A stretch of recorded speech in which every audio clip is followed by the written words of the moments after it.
Breaking news on the GSA scandal. You're not going to believe this one. Fox has just confirmed that Deb Neely, the wife of the regional director Jeff Neely, who you've seen pictures of, actually has a dedicated parking space at the GSA's headquarters in California.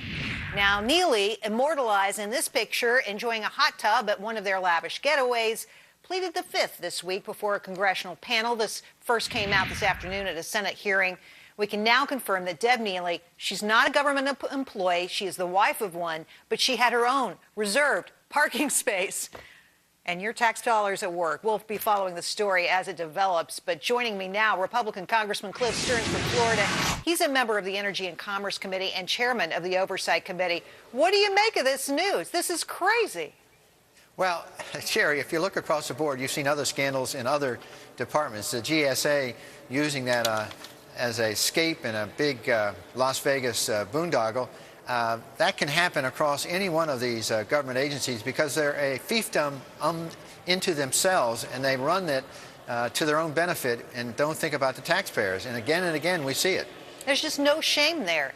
I mean, if you're getting your wife a free public parking space at the taxpayer's expense, nobody's even trying to think about hiding this stuff. Well, you know, with this huge deficit, why is the GSA not considering cutting back and perhaps postponing these trips? It makes no sense to send all those people out and spend all that money and spend all this time and effort at the taxpayers' expense. At the same time, we have a deficit that's approaching $1.3 trillion a year. All right, well, let's move on to a different topic now. Obviously, the House trying to speed up a decision on the Keystone Pipeline, and the president has promised, of course, to veto this. Is this going to get anywhere? Well, it probably won't. The president's indicated that we just passed today, Jerry, the Surface Transportation Bill, which had in it a very interesting clause in it that said that if FERC, which is the Federal Energy Regulatory Commission, if it does not approve Keystone Pipeline in 30 days, it's automatic. So that's a really good step, and I think the Republicans are saying, okay, put up or shut up, Mr. President.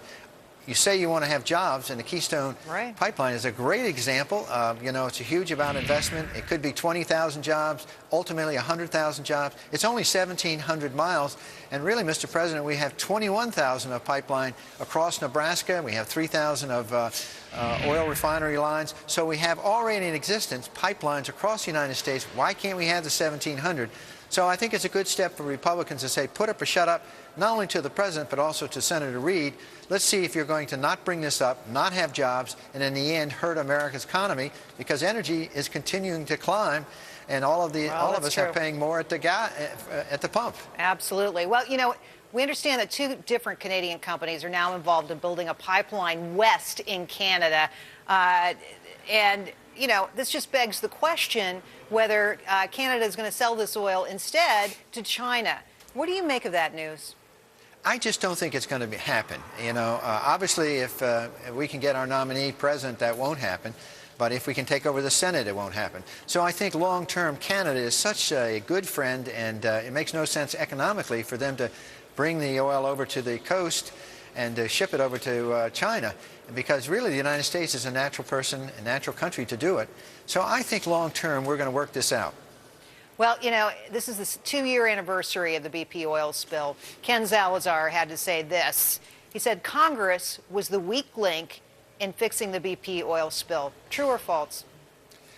I think there's some truth to that. I think Congress could have been, shall we say, more aggressive. But in the end, BP had settled, and they've been sued. They agreed to clean up.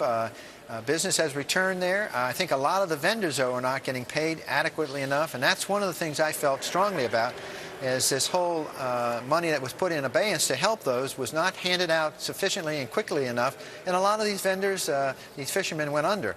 So I think that's been a problem. But I think overall there could have been perhaps a stronger lead by Congress, and at the same time we didn't want to overstep, because we have almost 4,000 oil drilling rigs in the Gulf, and we want to continue to permit those and not stop our oil drilling exercise. Well, you've been looking into the Department of Energy spending, and I want to show some numbers here. Department of Energy budget is up pretty dramatically, and especially when you look at the programs that deal with green energy and some of the Solyndra-like programs that we've spent so much time covering. Advanced vehicle tech loans up 50% from 2012.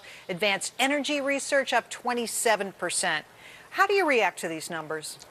Well, it's a little disconcerting because the president and the administration is hell-bent on some kind of ideology where we're going to create all these jobs out of windmills and wind turbines, and it's not going to happen. And we have all these huge amount of resources here in the country, not just gas and oil and coal, but we have many places where we can get oil gas where we never got it before. And now the president has started regulating fracking of gas in the South Dakotas, North Dakota, and Montana, and that's going to slow down this huge amount of gas reserve that we can bring to the American people.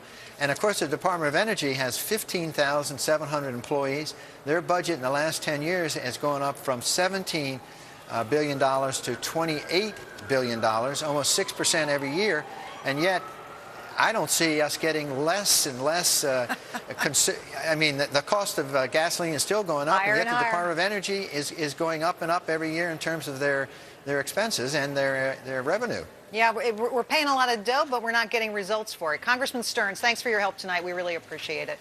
Thank you, Jerry. Thank you.